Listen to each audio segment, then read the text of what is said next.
Hello, everybody. Hi, Fallbrook. We are going to start our first in-person meeting post-COVID, so we're all very excited about that. So this is the meeting of the Board of Trustees, regular meeting agenda, July 12th, 2021. And so I'm calling to order at 4:02.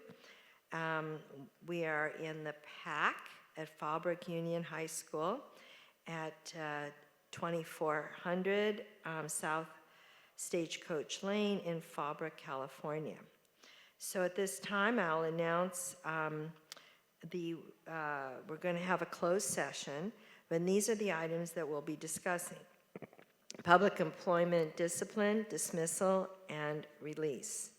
Government Code Section 54957.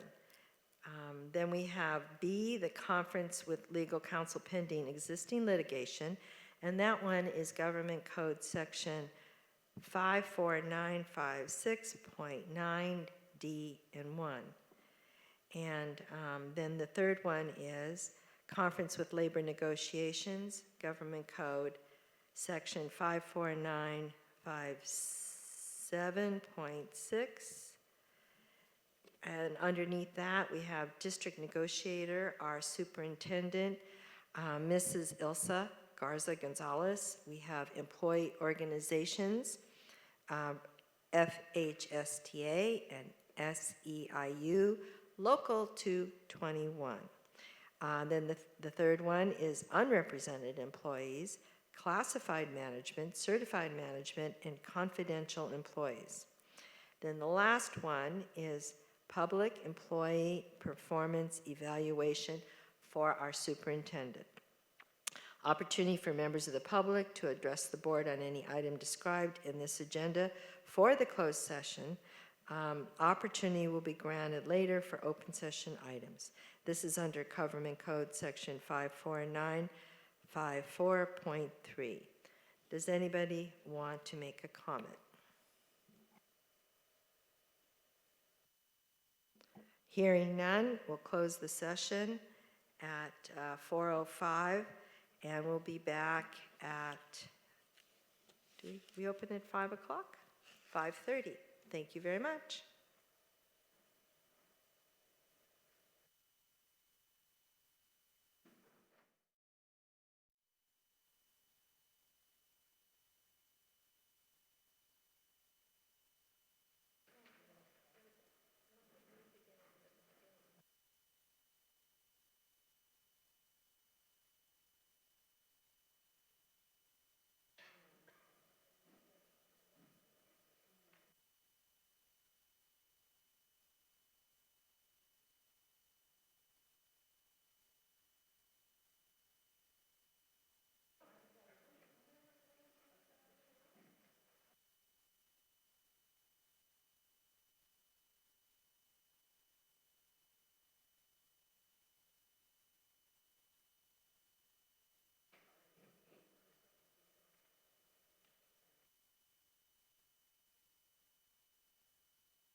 quick technical piece.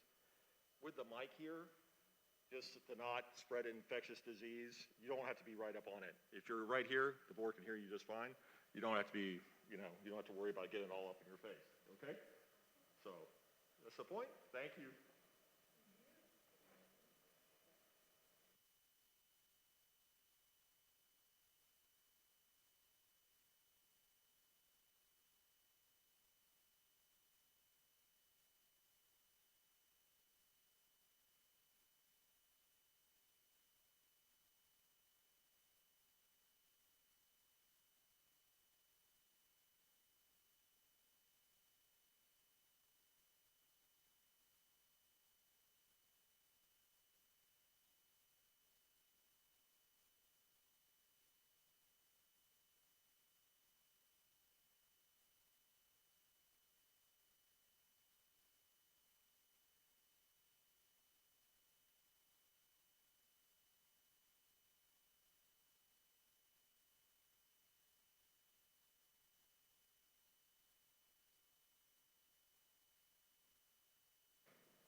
All right, we're here in person finally. How is everybody tonight?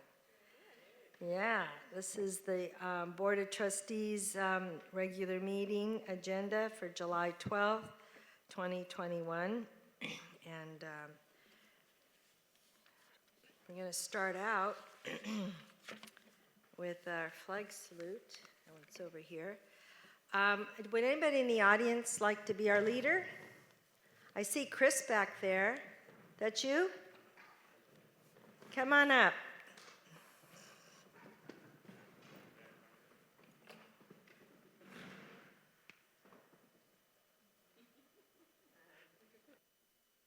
All right, ready, begin. I pledge allegiance to the flag of the United States of America and to the republic for which it stands, one nation, under God, indivisible, with liberty and justice for all.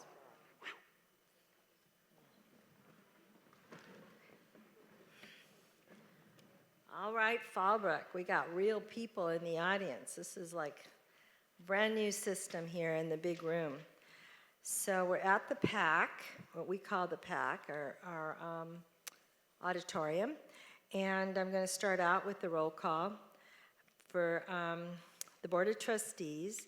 Diane Summers, President, that's me, and I'm here. Then we have Eddie Jones, our Vice President. Present.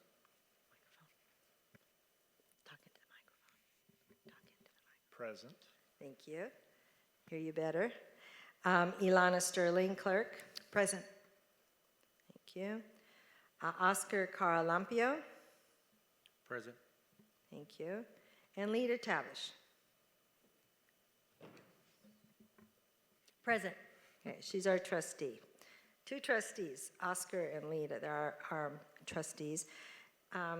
Technically, we all are. But then we have our superintendent, Mrs. Ilsa Garza-Gonzalez. Present. Thank you. All open sessions of the Board of Trustees are recorded and streamed in real time on www.fuhsd.net. So, informal review of governing teams norms. The Board of Trustees approved norms are that we be respectful, be approachable, be open-minded, be communicative, no surprises, be willing to listen, be prepared, and to be trustworthy. Our report from closed session, I will verbally read for the microphone here all the different things in the closed session and give you a report. First one is public employment discipline, dismissal, and release. and that happens to be Government Code Section 54957. On that item, we have nothing to report. For the conference with legal counsel pending existing litigation, Government Code Section 54956.9 D1, and on that we have nothing to report. The next one is conference with labor negotiations, Government Code Section 54957.6, and under that is our district negotiator, Elsa Garza Gonzalez, our superintendent, employee organizations, FHSTA and SEIU Local 221. And the next one is unrepresented employees.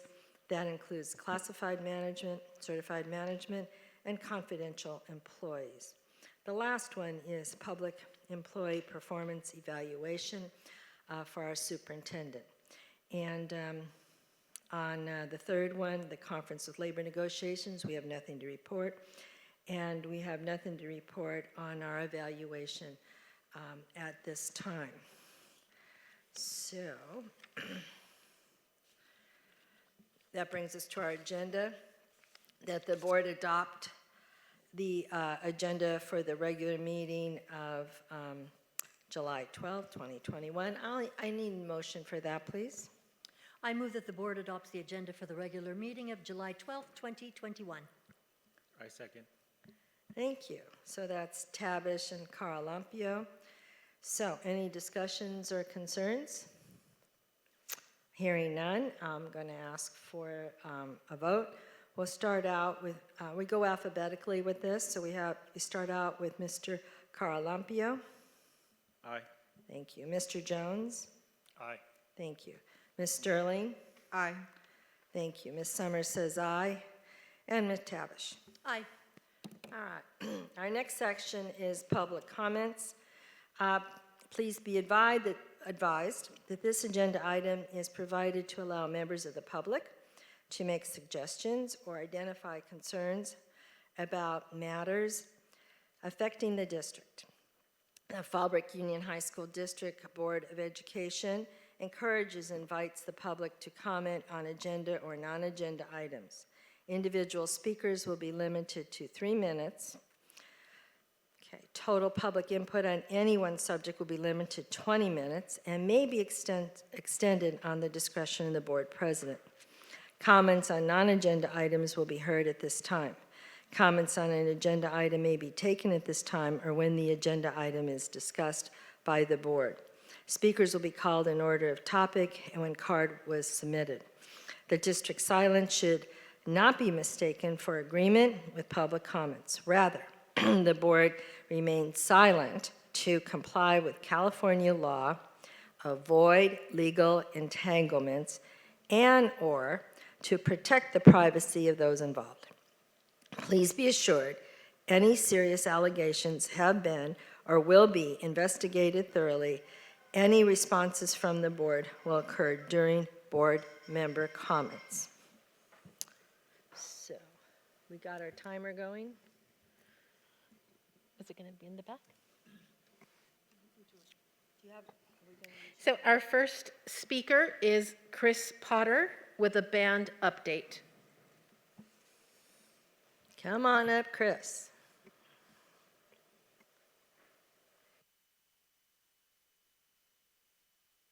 Hello. Thank you very much for allowing us to speak. For those that don't know, I am Chris Potter. I'm the Band Booster president. This will be my 3rd year as the president and 4th year as a booster. I'm also a graduate of Fallbrook High from 1996. Woo! Oh, sorry. So a little bit of an update on the band. Our booster program was supporting the band to go to Hawaii. Unfortunately, we didn't get to go.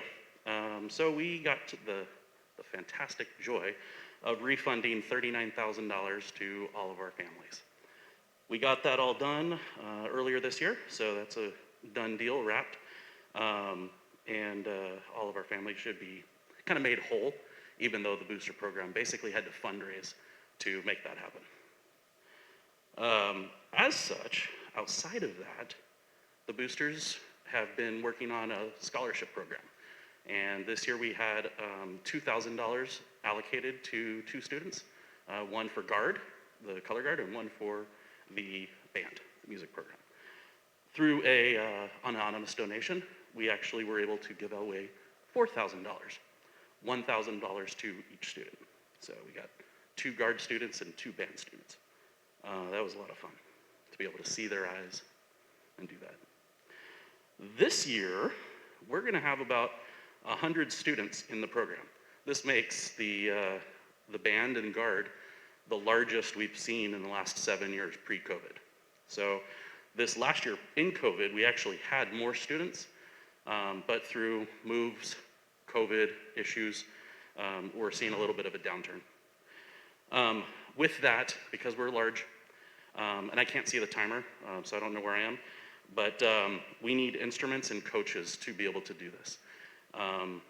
Because we have more students than we've ever had before, our instrument allotment has dwindled, either due to very old instruments or just more population in the band than what we had. So we've asked for some instruments over the summer or in the spring. We're asking again for some help there. And as reported on June 21st from the National Association for Music Education, the U.S. Department of Education recognizes the music education as part of the ESSER guidance. So there's money out there for instruments, for coaches, to get us back to pre-COVID levels and give those students those experiences and that we desperately need. So, how am I on time? You have like 10 seconds. Okay, fantastic. So our band parent ask is to be part of this conversation on how to get that money and how to utilize that money to support the band program. So not asking for the general, but asking for getting that money. Thank you very much and for all your hard work. Thank you. Thank you for yours. Next, please. Our next speaker is Penny Pongun from FHS Band Boosters.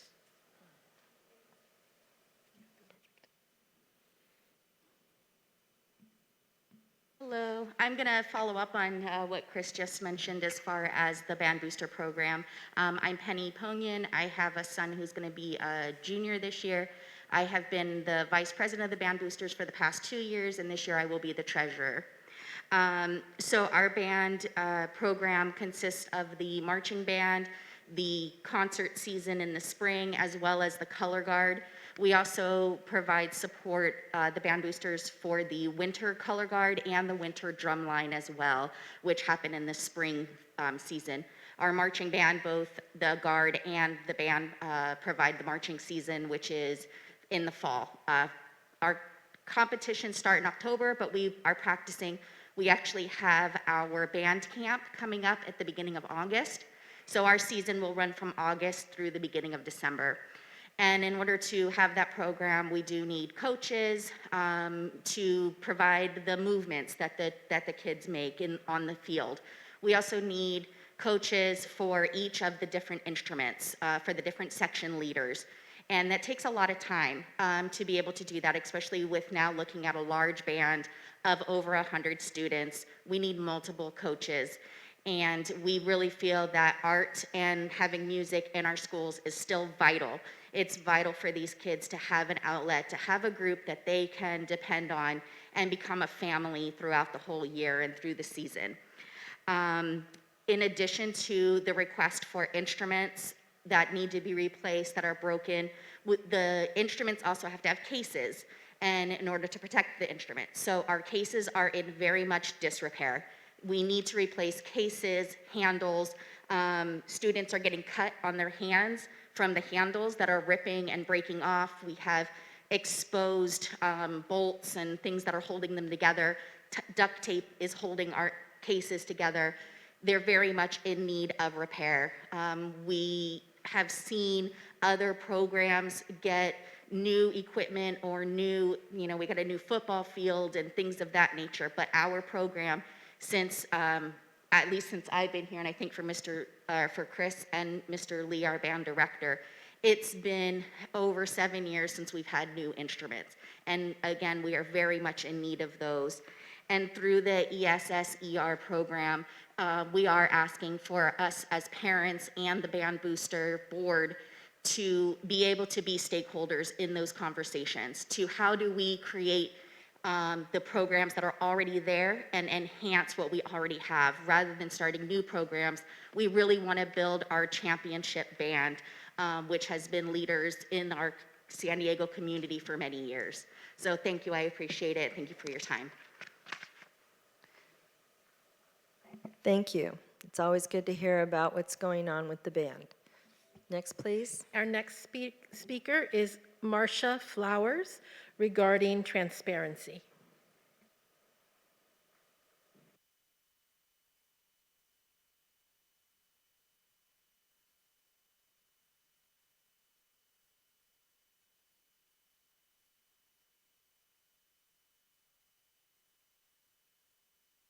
Hi, I'm Marcia Flowers. I'm a long-time resident of Fallbrook, a businesswoman and a retired public schools teacher, some of it in Fallbrook.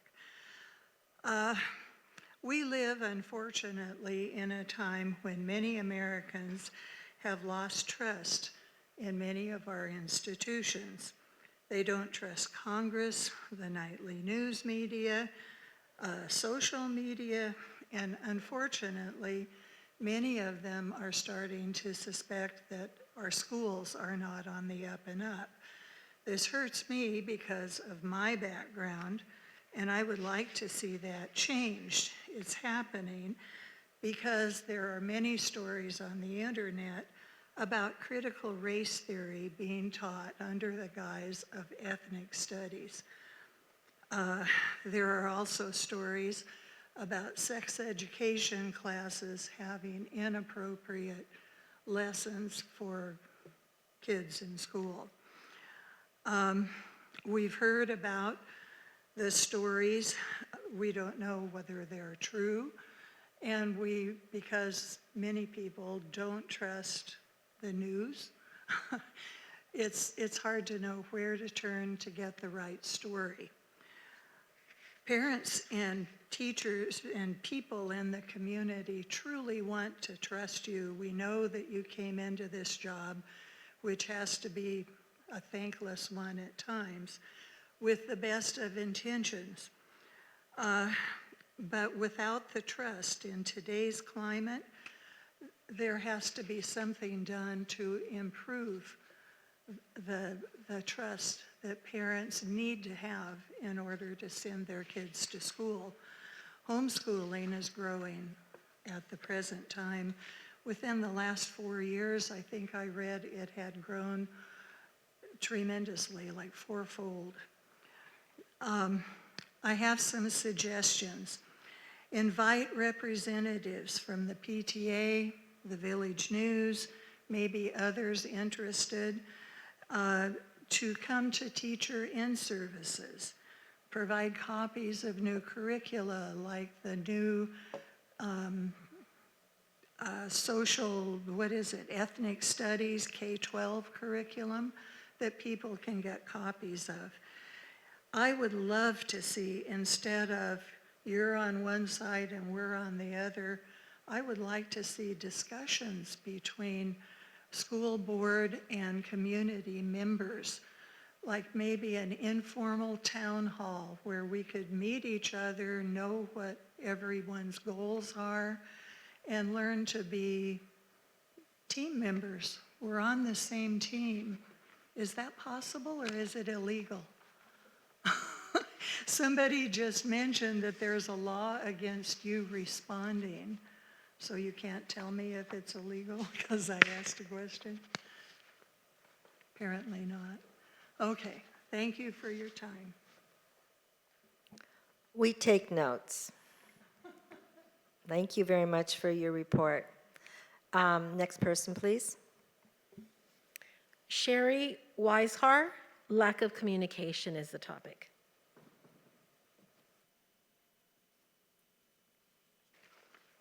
Hello, thank you. Some of you know, and many of you probably do not know, I have had my children attending schools here in Fallbrook for over 20 years. I know I look quite young, but that's the reality. And I'm disappointed in the inconsistency and lack of communication that exists from this particular school district and this school site. First and foremost, the one that's closest to me, my son is eligible to be recognized by the California Scholastic Federation, having maintained a 3.85 grade point average the entire time he's been here. He'll be starting his senior year in the fall. However, he has not joined that organization because we were not aware of its existence, despite the fact that the coordinator for that program was his math teacher for 2 full years. It's disappointing, to say the least, for having him miss out on scholarship opportunities and recognition at graduation. I did, however, receive 6 notifications from the school last Friday about a power outage during summer while my children are not attending. I got 1 notification to my husband's email about today's meeting. I received additionally 6 notifications today about confirming data for my 2 high school students next year. 6 notifications during a workday. 5 weeks from the start of school, I do not know what hours school will be held. I do not have information about sports or club activities. I do not know when my incoming freshman needs to be here to register for class. So apparently, the only communication that we get is the ones deemed important by the school, and not those that are necessarily important for the parents. I work. I have to coordinate a lot of things in my life. Transportation being one of those for my kids. And not having the very basics of information to maintain some sort of consistency in schedule is disappointing. And on top of that, to now have a school board requesting to get paid to attend meetings and not communicate, shocking. Thank you.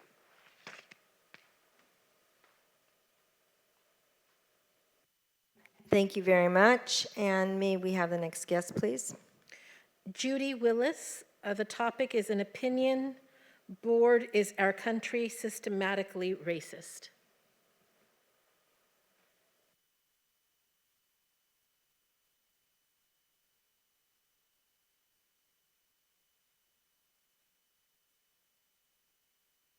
Good evening.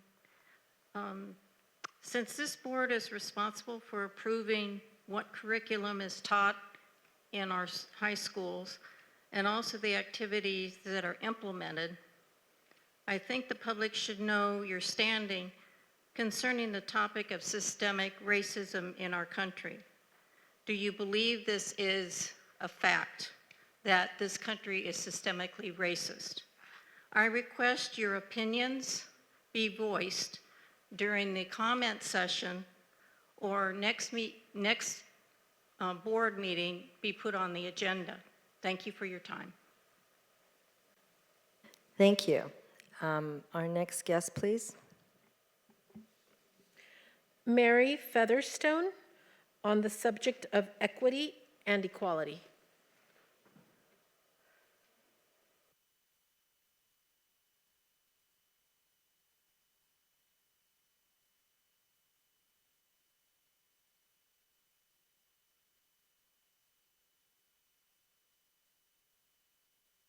Hello. I have been a longtime Fallbrook resident, 31 years. Both my kids went to Fallbrook High School. And in light of the recent decision by the National Education Association to promote the teaching of critical race theory nationwide, I have deep concern for students being taught this racist ideology, that skin color matters more than character, that based on their skin color, they are either oppressed or oppressors. This divisive teaching will promote the racism that the Civil Rights Act of 1964 sought to eliminate. I want to differentiate between equity and equality. Equity is the opposite of equality. Identity, race, background, and behavior are taken into account, so everyone is treated differently. There is manufactured discrimination in equity. The goal of equity is to make everyone equally successful or unsuccessful. The problem with equity: creating identical outcomes for people requires artificially helping demographics deemed worthy. Although this is advertised as morality, helping specific demographics means hurting and discriminating against others. Equity kills the drive to excel. It redistributes gain so no one has more than another. I'm nervous. Equality. Equality means everyone is treated the same, regardless of identity, race, or background. There is no discrimination. The goal of equality, it gives everyone an equal opportunity for success. It recognizes that each person is equipped with differing abilities and minds, celebrating their unique makeup. It does not judge based on differences, but treats everyone equally and grants them equal access to success. It promotes the drive to excel. The words of Milton Friedman serve as a fitting caveat. A society that puts equality in the sense of equality of outcome ahead of freedom will end up with neither equality or freedom. The use of force to achieve equality will destroy freedom, and the force introduced for good purposes will end up in the hands of people who use it to promote their own interests. And if you look at just back at history of nations and countries that have promoted equity, equal outcomes, or socialism, proves that totalitarianism is always a dismal failure, resulting in tyrannical rule and devastation and the loss of freedom of the people of that culture. So a few questions. Are you teaching kids about skin color? Are you going to teach children that what matters most in life are things they cannot control or change? Skin color doesn't matter. Character, skill, commitment, and personal responsibility matter. These are things one can control. Skin color is not something one can control. I just ask that you would consider those things. Thank you. Thank you for your opinion. And our next person, please. Heidi Roderick, and the question or agenda item is education as a focus.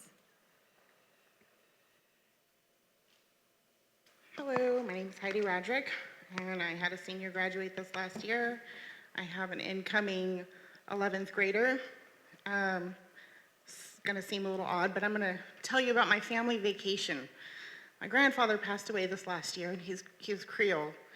And we decided to go to Louisiana to find out more about my ancestors. And in part of that was visiting a place called the Laura Plantation. It's the only Creole plantation in Louisiana. It was fascinating. I learned a lot. And actually, it was heartbreaking. I learned that after the Civil War was won, many of the slaves that were free were required to be paid for their work. But instead of giving them money, they had these contracts they would have the slaves, sign, even though they couldn't read. And they would sign these contracts, and essentially they'd be paid with tokens that they could use on these plantations to buy their needs, whatever they needed. Also, their housing was included a lot of times in these contracts. And it just really bothered me, and I thought, why would they keep doing this? And so I asked the question, why did they sign this every year? And it just came down to they couldn't read, They didn't know how to do math. A lot of times the plantation owners would tell them, that they owed money. Who knows if they did or not? Maybe they didn't. There was no way to prove that they didn't. They had no education. And I was shocked to find out that the last living family members, and actually some of them weren't even family members, they actually were freed slaves, left this plantation in 1977. I'm sharing this experience with you because I was really bothered by reading the draft for the LCAP, with our inside data showing that only 12% of our students can even meet math standards. That bothers me. It doesn't seem like it bothers the board or the district. It's hardly talked about. We've had this huge focus on solar panels. We've had so many discussions about solar and contracts. We've had all these discussions about bringing somebody on for a new position. It was the only thing discussed in the LCAP for restorative justice and unconscious bias training. And I just can't help but think, what an injustice to our kids that we're focusing on these things and not their education. We're setting them up to be enslaved, again. Okay, thank you. Good report. Next person, please. Margaret Chapman on the solar project. Noted. Jason Ewig on the solar array concerns. I'm actually reading for myself and for a member that's not here, so could I get a little levity? Dan happens to be out of town right now, so this is a letter. Excuse me, can you read, if you want the extra time, because we have Dan's statement, we were going to read that for him. Do you want to just? I'm going to read it for the general public as well. Perfect. Okay. To the FUHS board members, I'm writing this email to all of you as I am unable to attend public comment due to work-related travel. I am very concerned as a taxpayer, parent, and Fallbrook-born graduate that is supporting the third generation of my family to come through the Fallbrook school system.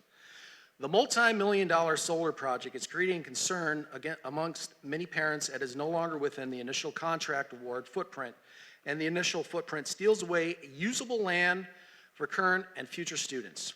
There are proposed change orders to the plan, and this may be a legal concern to the district as it no longer conforms to the original contract context. The questions and concern is how a responsible leadership group can feel it is appropriate to place solar panels in areas that are currently in use, have past history of use, or have potential for student use. Land is a commodity that FUHS has no way to create at this location. Solar panels should be installed in only areas for historical parking or areas that are not possible for school growth. Building roofs, soil embankments, areas needing shade, or areas that cannot be used for practice, sports, should only be considered. Covered shade areas, expanded carport parking in the workshop areas, and even the bus parking or bank in the upper football field should be considered. The current proposed solar plan is beyond costly, and the environmental benefit is not a direct benefit to any student attending this school. As a board member, your first question should always be, is what we're doing benefiting students, and is this project benefiting them? This project is eliminating a historically used sports field, the back pasture, and is now encroaching on currently utilized agriculture fields. The agriculture program here is second to none in Southern California. It is a bright area with many success stories that is under-recognized by most administration and staff, and it should no way be encroached. The practice field, though recently abandoned because we've been in a pandemic for the last 18 months, is still a viable piece of land for other use for students, even public access potential since the fencing of the track and football stadium. It is the board's responsibility to not proceed with this project until all locations are evaluated in a manner that does not take away land that is usable, takes away from outdoor activities, eliminates options for the future. Scaling this project to areas that are only usable for solar should be priority one, and then as public and transparent evaluations occur, additional phases can be installed. Please evaluate the current project as it is now over 2 years along, and do not take the easy road out, as any contractor will encourage you to do. Do not pay change order fees for a project that has not even broken ground. Do not eliminate options for future growth for a green project that can still be completed with creative ideas and a look to future for all. As thank you, as Dan Brown, class of 1990. Is my time up? Sorry, I speak publicly a lot. I guess this is gonna be my 3 minutes. So, for those of you that don't know me, my name is Jason Ewig. I am an electrical and solar installer contractor in this town. I've been here for 22 years. I have 5 children that have been through this program, 2 that are still going. So I took the time today to read the 55-page contract that you board members had. And it's a pretty standard contract. Solar's coming. It's great. We need solar. However, I want to bring up some concerns that I know it's maybe a little bit late in the process, or maybe feels a little bit late in the process, but you know, it's been a while, and these are areas that need to be addressed. So I want to take a very pragmatic and common sense approach to this contract that you guys are looking to approve and sign today. And by the time I get to the end of this, I'm going to urge you guys to table this to the next meeting, and maybe we ought to bring a representative from the contractor himself so that he can directly face. That would be fair, that he can directly face, you know, questions. Because as a contractor myself, I got questions. One, it is proposed that we're gonna put a parking structure, covered parking structure over the 2 lots. Great. My wife and I have been saying this has been a long time coming. Why haven't we had it yet? You know, this is great that it's gonna happen. My first concern as a contractor, we got a baseball field right there. What are we doing about the foul balls? Now, as a solar contractor, I've replaced plenty of panels myself. Now, we're going to get 8 to 16 foul balls that are going to smash at any given time those things. Has that been addressed? Are we going to bring a net? You know, what are we going to do? My first concern would be like, we've got all this roofing available. Why have we not decided to take part of the array and put it on the roof?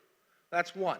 2, we're talking about taking up the ground-mounted part of the array, and I see I got 60 seconds left. The ground-mounted part of the array is going to take up 2 areas of pasture. I know that this project has been under consideration for 2 years, but we've been in a pandemic for the last 18 months. And I know it's really easy to look at that green field over there and go, what are they doing with it? We're not doing anything with it.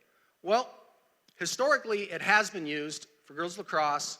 It is frequently used for cattle. Right now, we only have 11 cattle up there, but we only had 11 kids this year in the pandemic that wanted to do cattle. Historically, there's usually 20 plus, not to mention the pigs, not to mention also the goats. So we should not be taking that area. There should be other areas. There should be other areas under concern, such as in Dan's letter. You know, there's plenty of other parking structures that we can do. Liquefaction, I understand that it is a concern, but there are ways around that. Additionally, it is a civil engineering feat in order to get power from point A to point B to go back to that unused pasture. I look at that contract and I go, well, why didn't they do it this way? I understand that there's a lot of infrastructure that needs to be upgraded, but why didn't they do it like this? Why can't we do this? My time's up, but I'm going to propose to you guys that you guys table this motion until the next session. Let's bring in a representative so that they can fairly answer the questions and all of the concerns. I think that's legitimate. I don't think you guys need to vote on a $6.9 million contract right now. Let's wait a little bit. Solar's coming. We all need it, but let's do it smart and equitably with a pragmatic and common sense approach. Thank you very much. Thank you. Great report. So, anybody else? Yes. Liz Schmeiner on the Ag Department Solar. Hi, my name is Liz Schmeer. I'm a graduate of 1996. My sister, Tracy Correa, she's a graduate from 1986. My sister, Susie Perry, she's a graduate of 1989.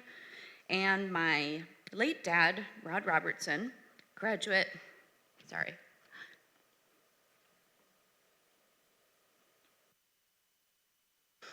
1961.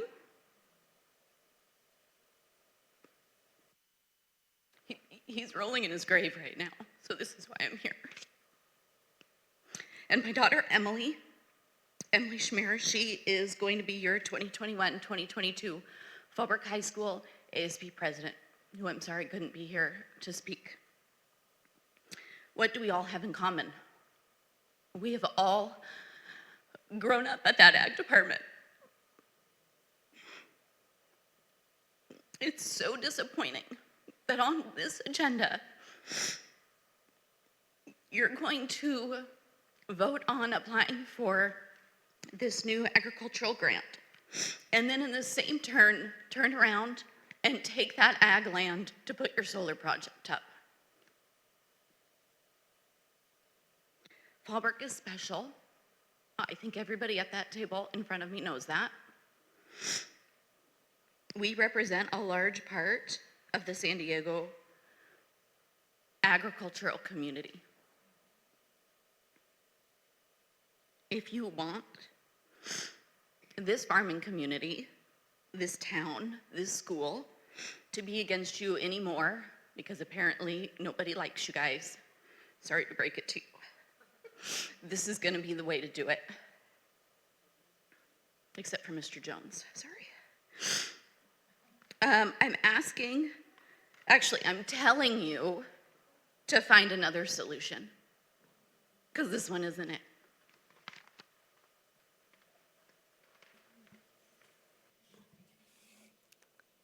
What's her name?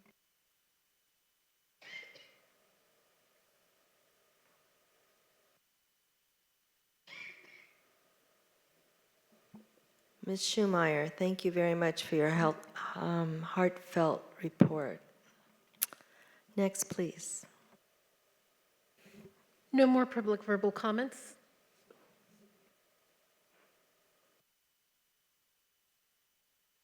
So now it's the board that talks. We're going to start out with Carlo, I'm sorry. Sorry, that was a lot to listen to. I'll listen to Mr. Carlampio. Oscar. No report. Just want to announce that my last name's misspelled. It's Caralampio, not Caralmapio. Yeah. It's all right. No, I'm saying. I'm sorry, I was a little frustrated hearing. That's just how I feel. All right, Mr. Caralampio, and I have mastered his name. Anyway, he has no report. So, Mr. Jones, your report.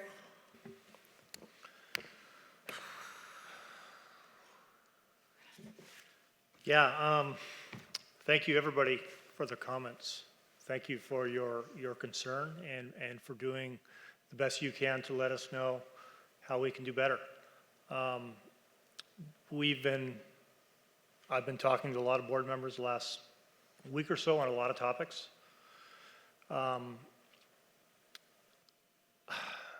In no particular order, I'm learning a lot about critical race theory. I'm learning that it's very confusing. It's honestly above my level. It's a theory, but in follow-up conversations that we've had and a lot of the people up here, it seems that there's a understanding that it's critical race theory is something that we are trying to ram through or push through or indoctrinate our students or something like that. My comment is that nothing could be further from the truth. We do not have classes on that topic. That's not part of the high school curriculum here, nor does it have any place here. It's a high-level, confusing topic, and I know it's also very politically charged. So the faculty that I've got up here, or the other superintendent and the other board members, try to make our decisions based almost every decision, we stop and say, you know, what's right for the community, what's right for the students, and that's where we're making our decisions. We're not focusing on skin color, we're focusing on opportunities and success of all of our students. And there's a lot of areas that we can be doing a lot better. Math scores were brought up, I think that's absolutely true. Graduation rates, these are the things we're trying to focus on. Again, this board is working together the best we can to make the best decisions we can, and we understand, that's the last thing is the Brown Act. Because we can't comment directly on public comment, it may seem like we're not listening. Brown Act says that we cannot engage in a discussion item on something that's not on the agenda. So that's why we're being very careful and not to reply back to public comments and things like that. Thank you for your understanding. I hope that sheds a little bit more light on what our focus is and what we're trying to do. Thank you very much. Thank you, Mr. Jones. Ms. Sterling. I think Mr. Jones said it all, so I don't have anything else to report. Thank you. Thank you. And I'm Ms. Summers, the board president, and I'd like to address the very fact that we've been under the pandemic for many months. This is our first time actually seeing each other in person all together. Just to kind of just something about critical race theory. There is a class that the state of California would like us to implement. It's called Ethnic Studies. This is something that won't even happen for a minimum of 2 years, minimum. Lots of discussion needs to be made. I just downloaded a 350-page report on what the state of California is giving for suggestions to teach. They want every district in the state of California to digest it, figure out what they want to do. And of course, that is up to the social studies department. The president of our board superintendent, principals, and at this level, we approve what they want to do. Nevertheless, I'm reading the 350-page report, just so I have the knowledge. So we're working very hard. I've been here now for 2.5 years, and we started the solar panels with a great concept in mind, bottom line, to make sure we have energy for the school in the future and also to save money. Yes, we did have to borrow money, and we are dealing with Johnson Controls, and much discussion has been about it. And I really enjoyed those reports. Also, I know the farm is huge in Fallbrook. It is the 6th biggest program in the state of California, and that's saying something. So we honor the farm. We do everything we can to make it the best possible program. We put a lot of attention that some of the bond money goes there. They didn't even have bathrooms that were appropriate, which we've already started to work on those. During the pandemic, things weren't available, like wood and lumber and all these, I mean, so many things. So prices are very high right now because of the demand, but they'll come down. So even though things seem slower than we would like, and the community is always welcome to give their input, and we're always listening. So I would just say one thing about math scores. The kids have not been tested for 3 years. So the scores that you look up are from 3 years ago. So we need time to get, I don't even know how kids would do high-level math on Zoom. Seems very difficult to me, the kind of math these kids are learning. But they'll come back, they're going to be in person, And we've changed the whole math program. There's no more algebra, geometry, and then algebra 2. It's all incorporated into this wonderful new math program that has been in the works since before I was board member. So we're working on that too, always working. So just be assured, people, that we're working on things. And I'd like to turn the microphone over to Ms. Tapish. I have just a real quick report to kind of lighten things up a little bit. This Saturday, Live Oak Parks will be celebrating their 101-year anniversary, so anyone that is free on Saturday and would like to have a fun event to come, it goes from early in the morning till I believe 9 o'clock at night. So come on down to Live Oak Park for their 101-year anniversary party. That's nice to hear. So that brings us to the agenda. Actually, Did I I have a miss brief anything? report. Oh, superintendent, I'm so sorry. It's our superintendent's turn. Yes, I just wanted to share that our second summer school session has over 400 students participating. This is the second week. The program will end next week on June 22nd. The CDC last week updated their guidelines on masks in schools, which stated that masks are optional for those that are vaccinated, for staff and students. While indoors, we are allowed to not wear masks outdoors.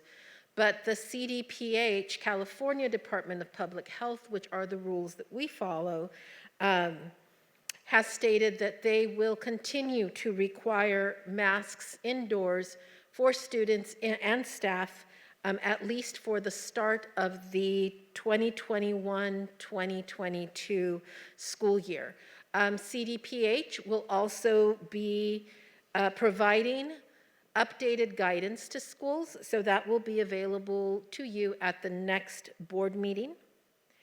And the California Department of Education also released their guidelines for independent studies, which is something that we had been waiting for. We are currently reviewing those in order to be able to establish our virtual learning options for students that are opting not to return to school in person just yet. So that information will be going out to parents as well. And I want to address a few things.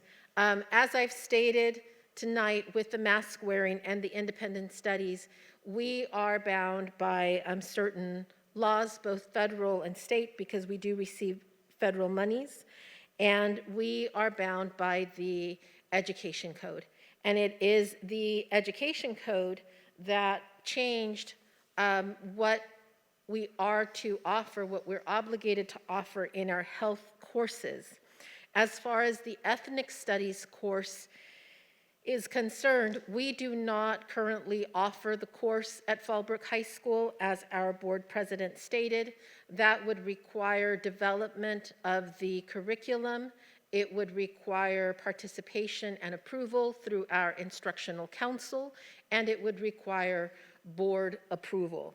The ethnic studies curriculum is currently not required in California schools, but just so that you are aware, because that is where your voices need to be heard, there is pending legislation that, if passed and signed into law by the governor, would phase in an ethnic studies graduation requirement so that it would be required in order to graduate from a high school in California, beginning with the class of 2029-2030.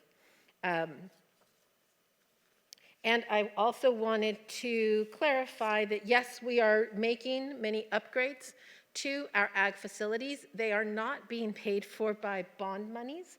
It is actually through our developer fees. Thank you. Okay, now we have an information item. This is revisions, deletions to board policies, administrative regulations, and exhibits The revision and deletions of board policies, administrative regulations, and exhibits are being presented as an informal item for a first ready and will return as an action item at the next board meeting. Any questions? And again, we bring board policies and administrative regulations and exhibits to the board to stay in compliance with California Education Code. And all of these board bylaws, administrative regulations, and exhibits follow the California School Board Association recommendations. It is only an informational item and will appear at the next board meeting as an action item.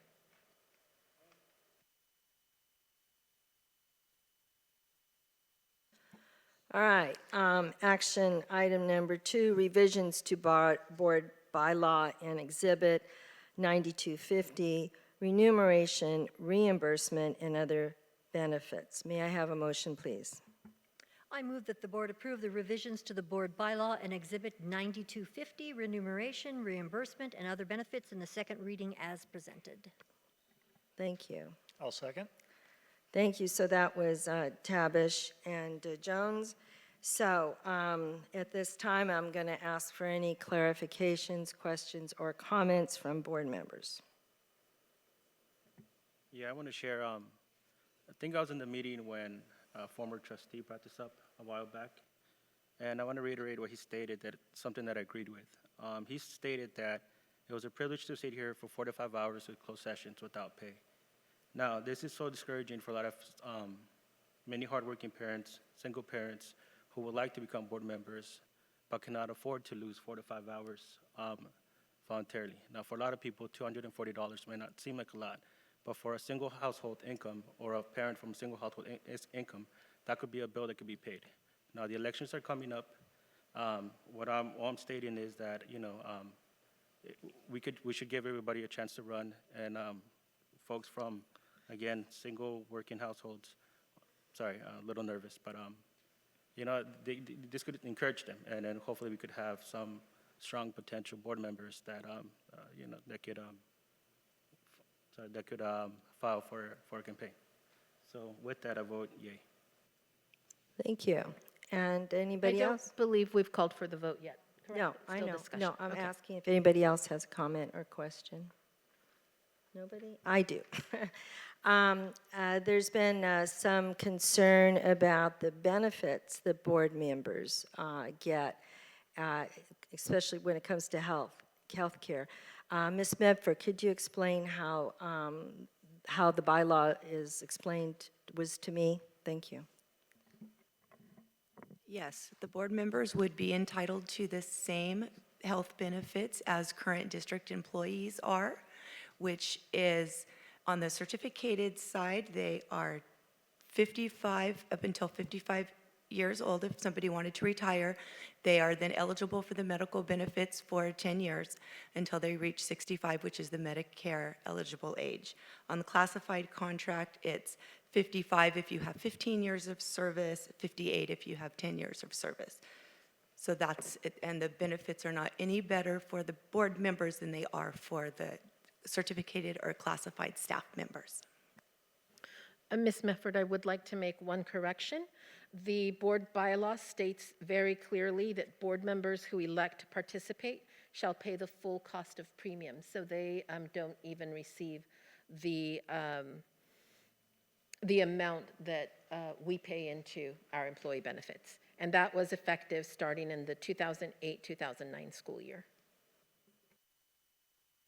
So some people will attach to this school their programs that they have available to them because they're a large entity. So sometimes a board member could, if they wanted to, attach to the school, but they would still have to pay a premium.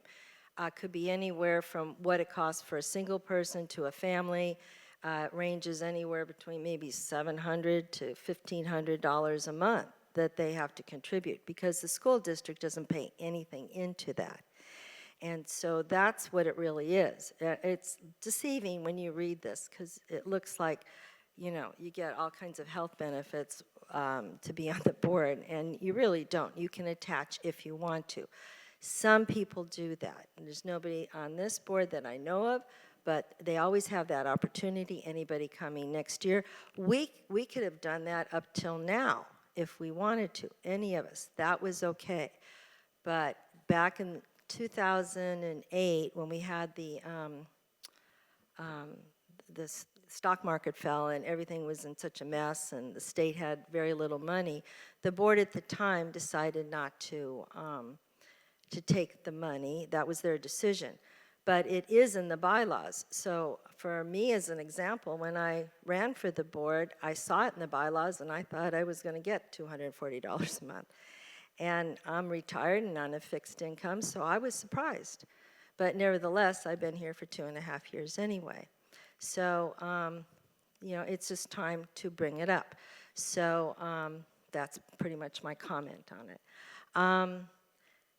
Also, here's another thing, I'm sorry, but all school boards in this area, the elementary does get paid, all the school districts around us do.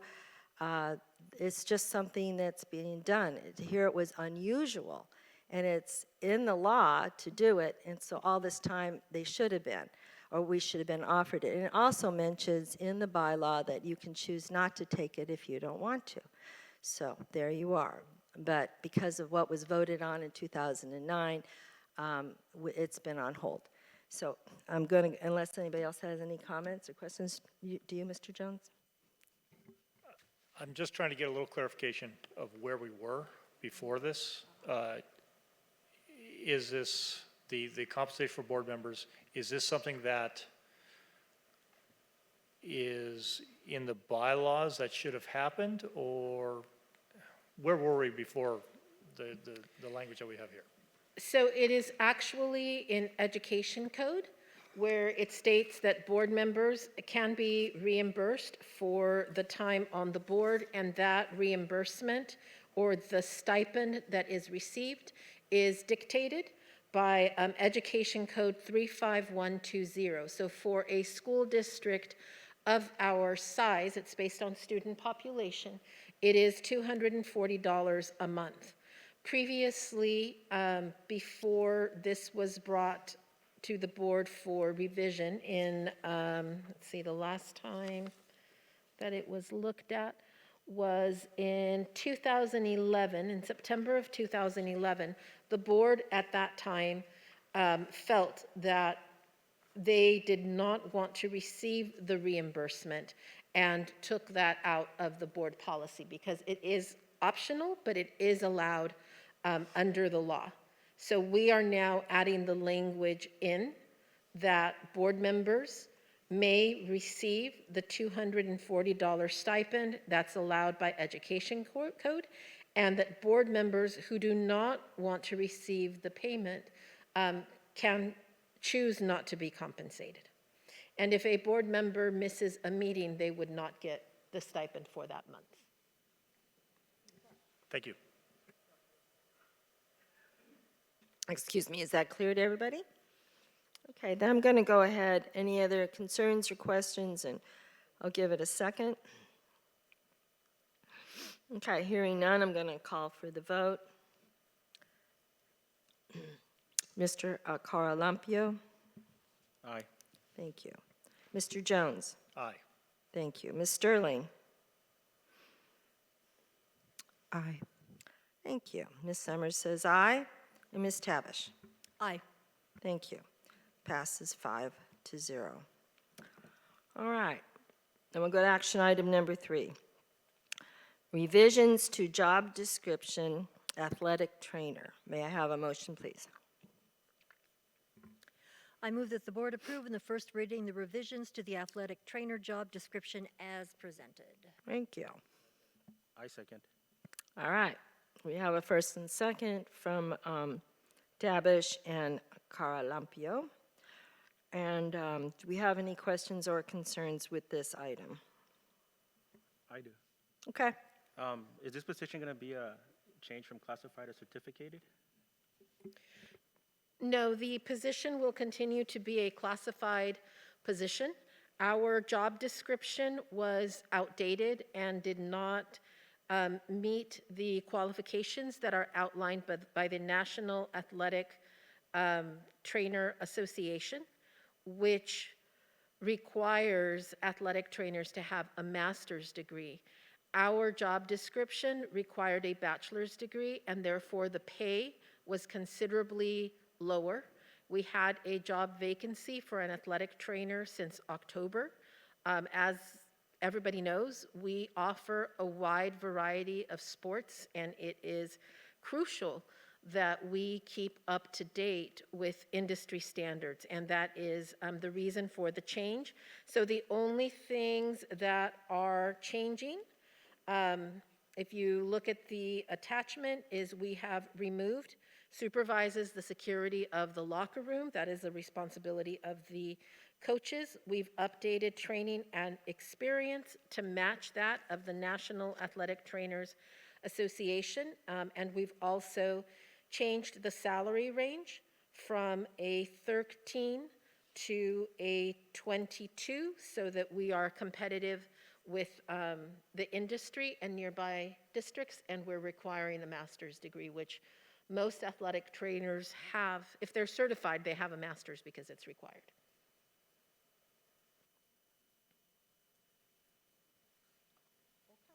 Is that good?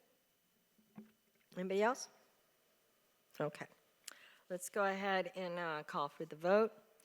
That'll be Mr. Carlampio. Aye. Thank you. Mr. Jones. Aye. Thank you. Ms. Sterling. Aye. Thanks. Ms. Summers says aye. And Ms. Tabish. Aye. Thank you. All right. This action item number 4, new classified position supervisor of attendance. May I have a motion, please? Yeah, I'll go ahead and motion that we go ahead and approve the new classified position supervisor of attendance as read. Okay, that's Jones and Sterling for the first and second. Any clarification here? Because it is a new position, I would like to read the background information. Contacting parents and students regarding attendance issues is a critical part of a student's education. The student needs to be present to learn. Having a person be the liaison and have the ability to meet and confer on how to better assist and improve a student's attendance is crucial to their academic success and reaching the ultimate goal of graduation.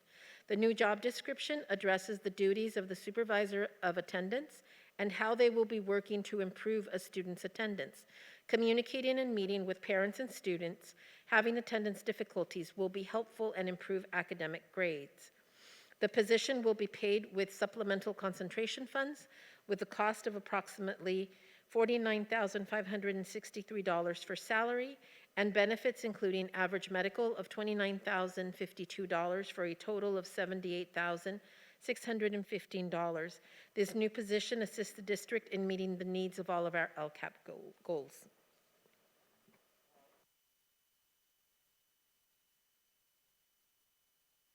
Is everybody good? Any questions or concerns? Okay, I'll go ahead and call for the vote on action item number 4. That would we'd start out with Mr. Carlampio. Aye. Thank you. Mr. Jones. Aye. Thanks. Ms. Sterling. Aye. Thanks. Ms. Summers says aye. Ms. Tabish. Aye. Okay. Action item number 5 passes. That brings us to 5. Johnson Controls for the solar photovoltaic battery project. Sorry, I mispronounced that. May I have a motion, please?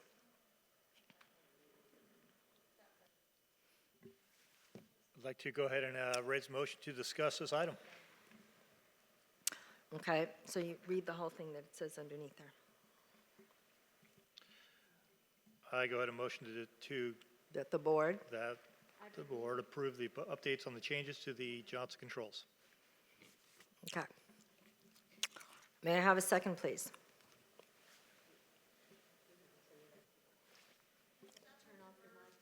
I deferred to Second. Sam.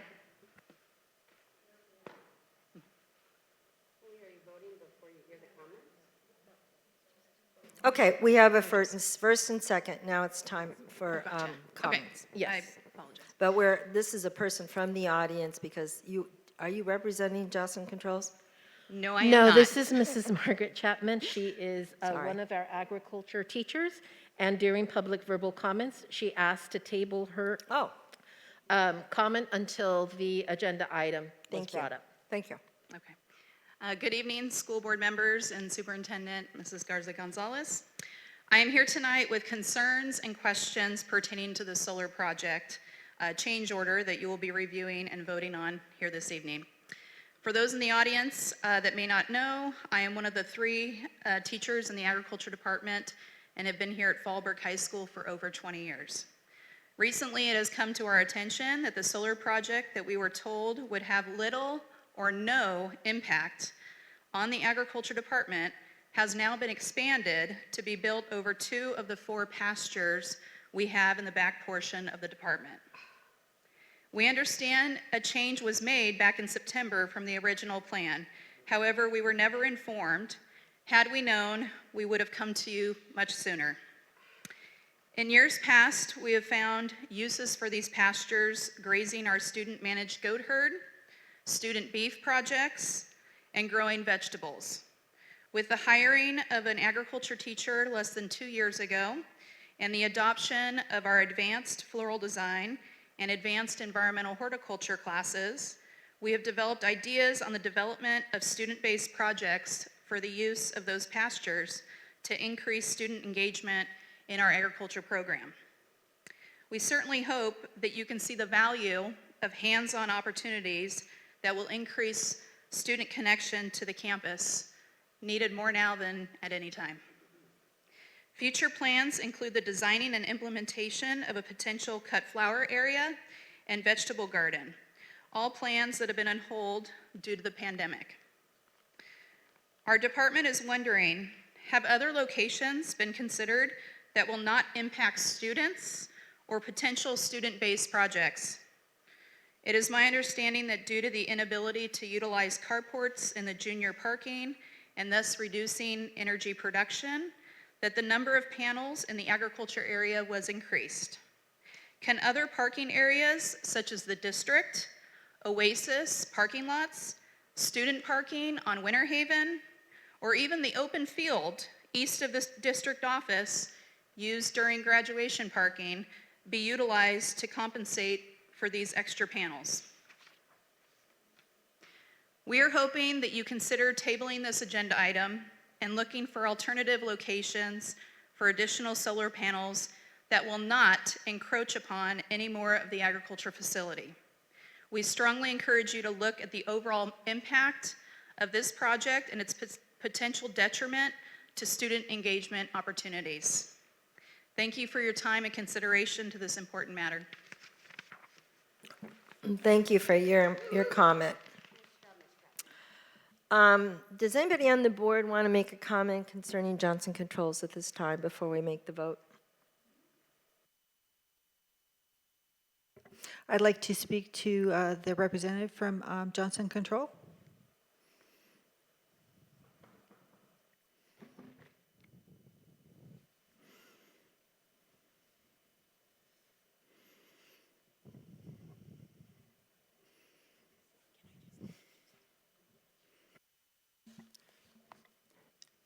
Madam President, members of the board, I just wanted to let everyone know that we do have Dr. Russell Garcia and Renee Goodwin from Johnson Controls. And for any further questions, we do have our legal counsel, Mr. Samuel Santana, who's also in the audience, who will be able to address any questions the board may have.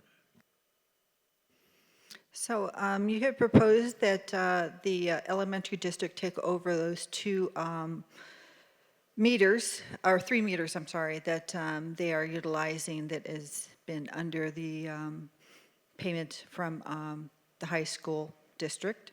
Has the elementary school district agreed to do this? Ms. Mefford can actually answer that question since it's outside of the scope of Johnson Controls. the elementary district has agreed to take their meters, and I am working with Michelle White, who's our SDG&E representative, on first separating those three, and then we are working outside of Johnson Controls with SDG&E on the meter consolidation project.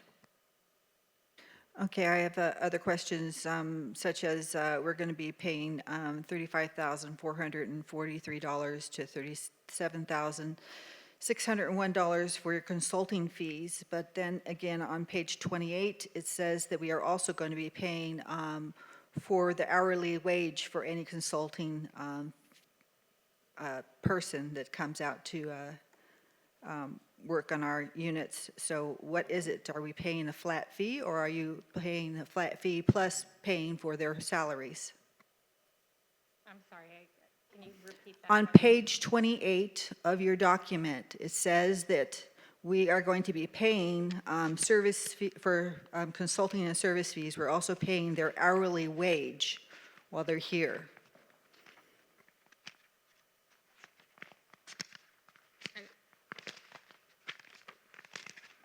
Let me see what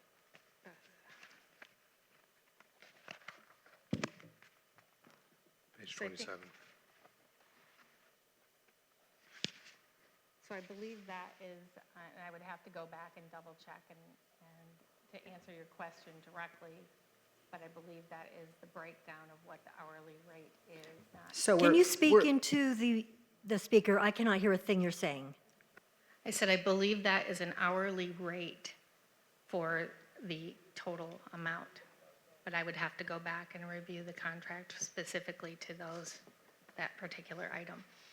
So we're paying both, the hourly rate plus the consulting fee of $35,000, No, I have such to and go, such. I would have to go back and review the specific pages that you're talking about, and then I could give you a straight answer.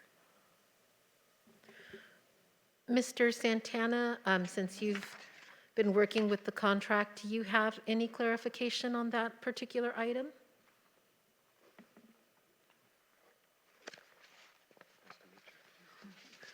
28, and what's the other page? Good evening, everyone. Yeah, typically the first number you mentioned, the 35,000, this is with regard to the measurement and verification consulting services.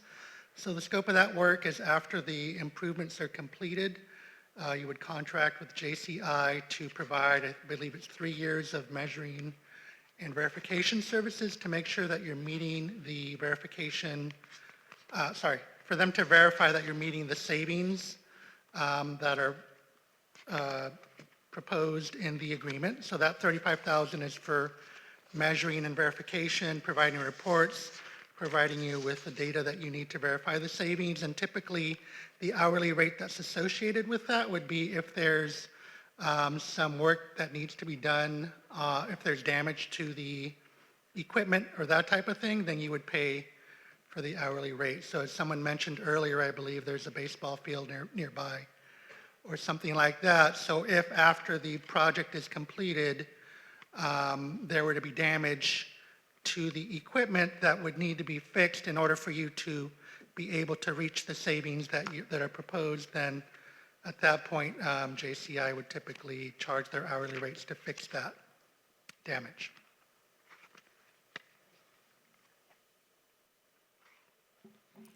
Any more? Yes, to the Johnson Controls. Can you comment at all or fill us in? We heard the topic of, or the problem of liquefaction, which was a problem with part of the soil, and therefore we weren't able to put as much over the main parking garage or the main parking area. But I've heard now from somebody in the public, and then I also heard this earlier, that there might have been some alternatives. Can you comment on that? I'm sorry, alternatives so that we can mitigate the liquefaction problem, but still use the same areas. Okay, just to comment a little bit, expand on that. All areas, all the roofing, all the parking lots, all the empty fields were all evaluated at that time. During my first meeting here was January 30th of 2019, and the contract was awarded September 30th of 2019. The area that has been designated for the ground mount has always remained the same from the original design-build contract. And so the contract is a design-build. And we went through the design portion from September 30th until our recent adjustments. The liquefaction area that you're talking about, there were some arrays removed during the course of design due to the liquefaction and the cost of that. But in addition, that was in order to meet the original production request of September 30th or September 28th, the board meeting. Then the production was taken back on February 19th to just under 1 megawatt. And so you would have had to remove arrays, modules, anywhere. Since those were the easy ones to remove because the cost, and we did evaluate and look at structurally what would have to be done through our geological reports and through the state architect's office. And the cost of that was extreme, but since they needed to be removed to get back to the under 1 megawatt, that came out first, and an additional row came out of the ground mount. Is that? I'd like to clarify, Yeah. and I don't remember the dates exactly, but we do have board agendas. The original project was for solar in the senior and junior parking lot in the carport. The board, that was going to give us anywhere between 60 to 70%, I believe, and Ms. Mefford, step in if I get it wrong. The board then requested up to 80% production. And the design that we received was the carports in the junior and senior lot. And in order to get to that 80% production level, the ground mounts in the agriculture department, and that was approved at that time. At the February 19th meeting, that was not a board meeting, so you won't find notes or minutes on that. We were informed that liquefaction was an issue in the carport area. And in order to reach the 80% production, one of the suggestions was that we take up 2 more pens from the agriculture department, as well as at that meeting, we found out about Rule 21, which meant that a system that size would incur up to a $600,000 fee. And I made the decision at that time to not take up 2 additional pens, because I said that would completely wipe out the agriculture department, and to keep the system under the 1 megawatt to avoid kicking in Rule 21. The 2 pens, the 2 ground mount systems in the ag department remained because we lost some of the carports due to the liquefaction issue. We did look at the grad parking lot that we use. That also has liquefaction. We're built, I understand, over a swamp. So that's going to be a problem. We looked at Ivy. We looked at Oasis. Obviously, district office was our first suggestion that we look at those parking lots. Those are an issue when it comes to the fire department because they can't do the turns that they need to. We looked at mounting on the roofs. We have a very old school that cannot support those systems. And the suggestion was to mount them on the new CTE steam buildings, but that would mean that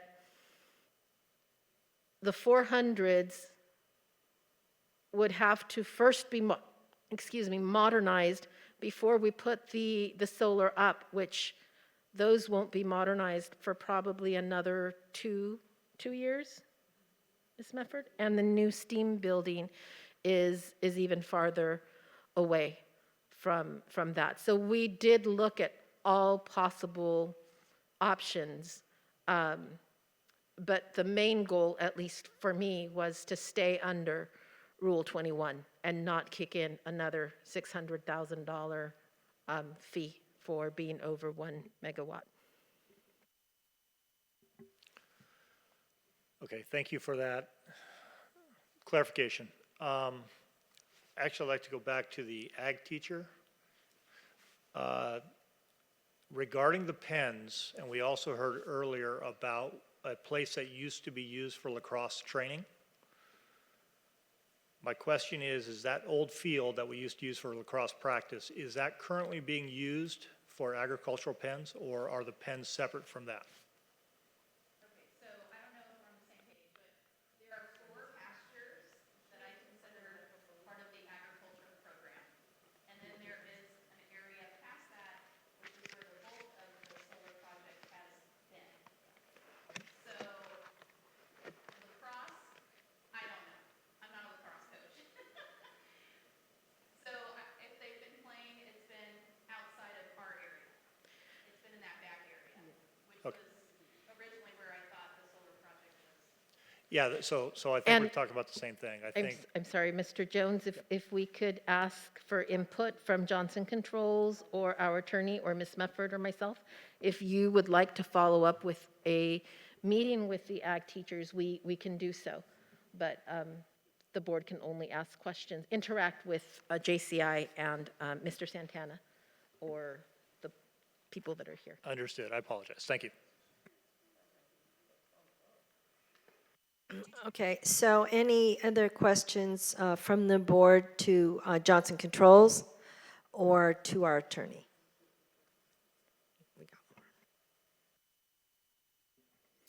So, Mr. Santana, what do you think that our best course is at this point? Well, I mean, I think at this point, we are at the point where if there are questions, this is the perfect time to get those answered before we move forward. As the contract is structured, there's a design scope, which Johnson Controls has completed, as was mentioned. The next step is the step we're in now, which is where Johnson Controls is putting together a construction proposal for the board to consider, which is what's being considered tonight. If that's approved, then that would lead to a contract amendment, and we would proceed with the construction. However, as the contract is structured, the district can still ask questions, can still get clarification, can still get comfortable with all of the unanswered issues that you may still have, and this is the perfect time to do that before moving into construction. So if there are questions about location, I believe there were some questions about the number of meters. I believe there may have been questions about potentially the battery component. And I think as well the architect who is designing the CTE building had questions about a floodplain issue and how this might impact the JCI project and the CTE building. So I think, given all the uncertainty that appears to still be kind of in the air, as the construction contract is structured, right now is the perfect time to have that addressed. I think if we were to approve it tonight and still have those questions answered, then that would be a lot harder to change it going forward. Whereas if we, kind of buckle down and get these answered, and I'm sure JCI will make themselves available to answer those questions, and the CTE architect will make himself available to interact with JCI and get those answered, then I think you'll be probably happier, I think, at the end of the day with less change orders and less issues with the construction of it. Thank you for that, mentioning that. So does anybody else have any questions for our attorney or for Johnson Controls? I'm not sure if this is really a question, but I'm just very concerned with the contract in that what we had agreed to originally, we are getting far less for a much higher price tag, and there's been a lot of changes that you're, coming up with. You're not going to switch out the meters. The Rule 21 just came up a few months ago. We weren't notified about that, a year ago when we were first getting into this, and we had requested the 80% coverage of solar at that point, which you guys do this all the time, so you should have been able to tell us about Rule 21 back then, before we were making this decision. So I really kind of feel like this contract in general has been almost like a bait and switch kind of thing, where we were told one thing at the very beginning, and now you're telling us all these different things with more and more costs that keep adding up, and it's just not making the sense that it did way back in the beginning. So I don't know if there's a question there, but I'm very frustrated with the whole situation. I don't know how you guys how Johnson Controls can respond to that, but if you want to say something, because we need to go on to the vote. Yeah, well, I'm definitely sympathetic, right, to dealing with the headwinds and changes in a design-build contract, which this is, and we're trying to arrive at a goal that the district has with a certain production of clean energy and plus storage. So I'm sympathetic of the changing in the costs through the development. There were 4 questions that were asked prior to the board that we were sent via email. Those will help answer some of that for you as far as some of the changes as it relates to the size of the battery, right? Changing to a smaller size because it's not as cost efficient to have the larger battery.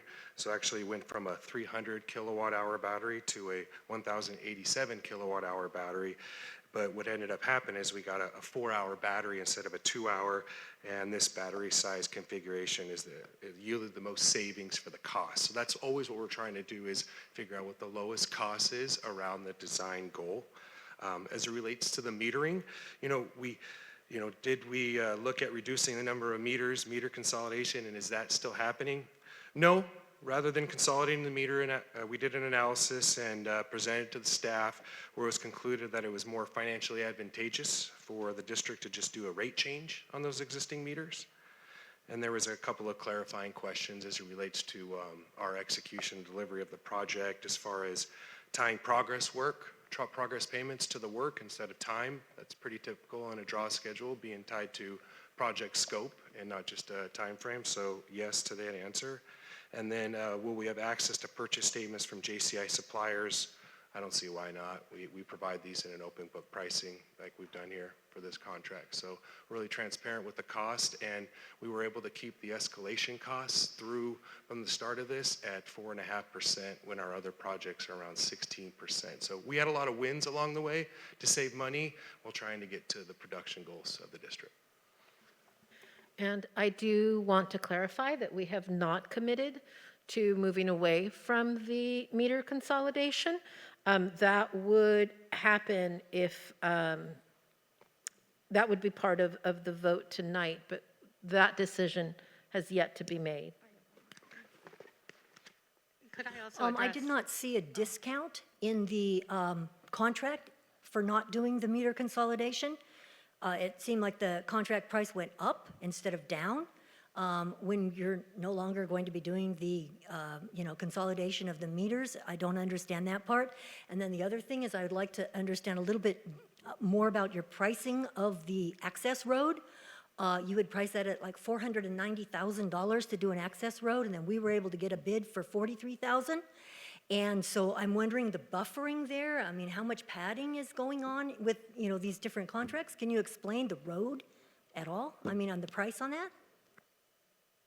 Okay, I'm not sure which to address. I was going to address Mr. Santana's comment regarding liquefaction in the floodplain.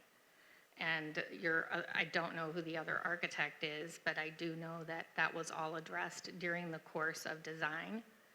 And so the floodplain, all of the mapping, all of that with the geotech has all been taken care of as far as the solar project and the battery and how to address the battery in a solar, in a floodplain and all of that. So that has all been taken care of.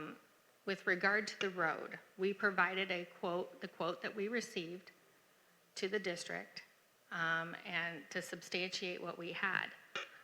We've discussed back and forth, if you can get the road for that price, that you should definitely take that. And so that was credited back at the amount that we gave you.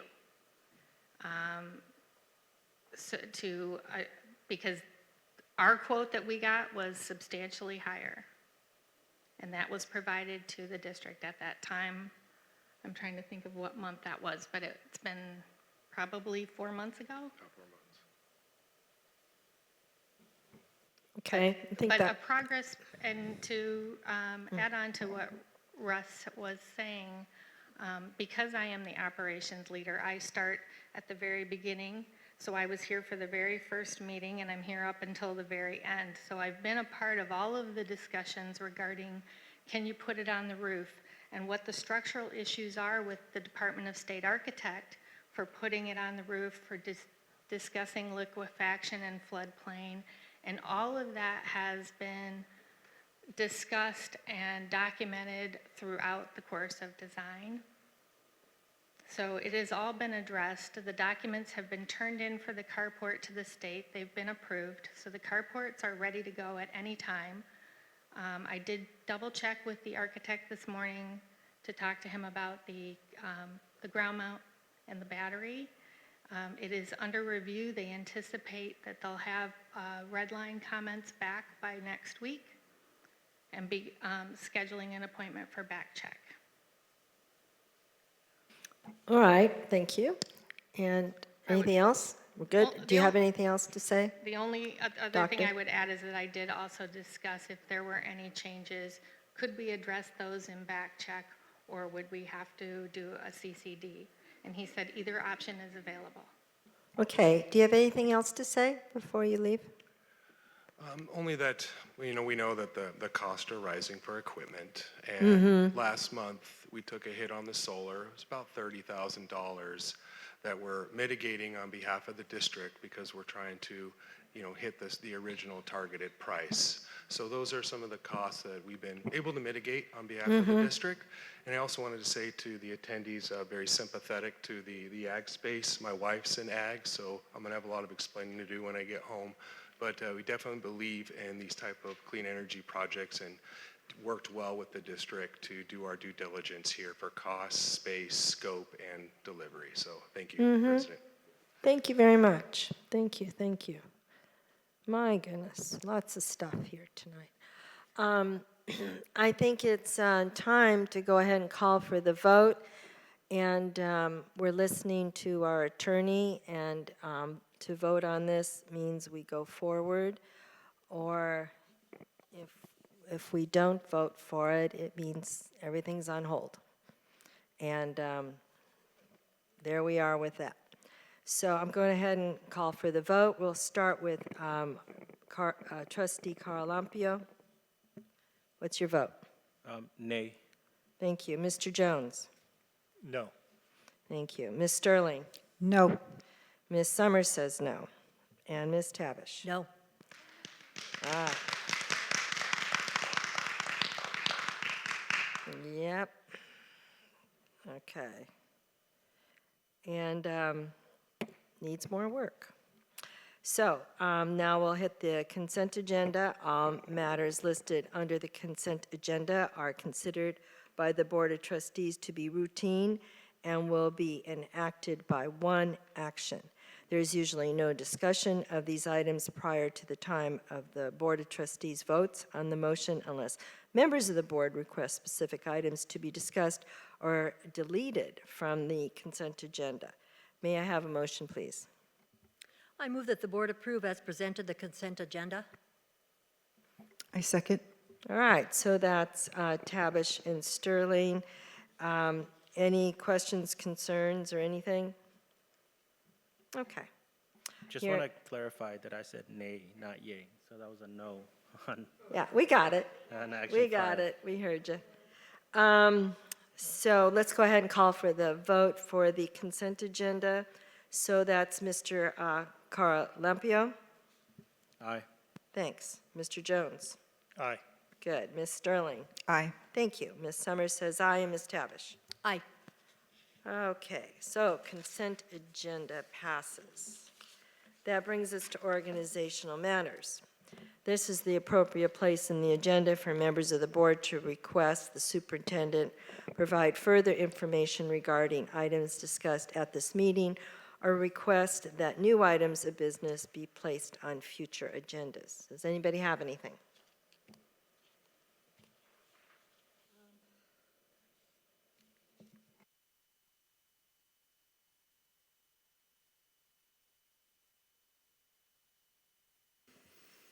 I would like to request a meeting with Mr. Santana and go over different options for the solar project.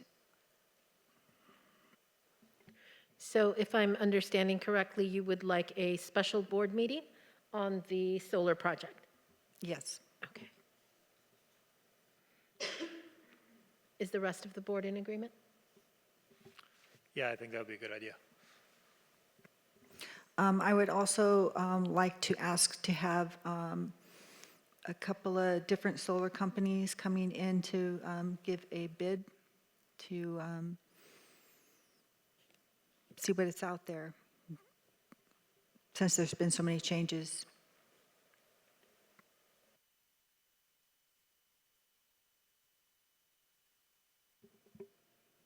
Noted. I don't know that that will be at the same meeting, depending on how quickly you would like the special study session.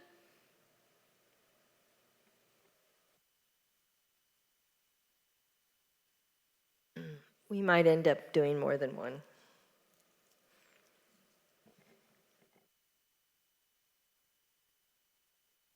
All right, I have something concerning the students for next year. When we were doing COVID, the kids, it had been a tradition here at Fallbrook that kids do this community service, and it was really something that has been traditional, and kids would work all kinds of places. It rains and different things, and it was beautiful, and maybe a little hassle at the end because some kids kind of left it to the last minute, but it had really good intent. And during COVID, there was no way that the kids could go out and do that sort of thing, so we dropped it. There has been some discussion on reinstating that, but with new verbiage, and we would like to have some kind of, or let's bring it up, how we can do something that has a certificate program, and that Ms. Kane at the Career Center has some ideas about how to do that, so that the kids aren't leaving the high school clueless of what they wanted to do, that it's possible that because of a community service, there's just something that, clicked with them and they got excited, and this is something they wanted to continue with the rest of their life. So if it just needs to be thought through, ideas brought out, and I think Ms. Kane would be a wonderful contributor to designing that. So that's what I'd like to see happen as soon as we could. I would like to see something started for the next school year that is not demanding for everybody, but that works for the kids who want it. So again, as clarification, the community service was not waived. It is still board policy and graduation requirement. We only waived 5 hours each semester that we were in distance learning, so 15 hours from the seniors, juniors, and then I think it was 10 for sophomores, and it would have been 10 for freshmen. And what we had discussed previously is the state's seal of civic engagement. So is the discussion that you would like to see, is that the criteria for the seal of civic engagement take the place of community service and have that discussed in a board meeting? That's what we were Perfect. thinking, Okay. and that's true. I stand corrected on it, but I knew that we just didn't do it during COVID, that we had to put it on hold. So let's get that revised so that we can, all this is, just we really want to concentrate on the kids and focus on them for the new year.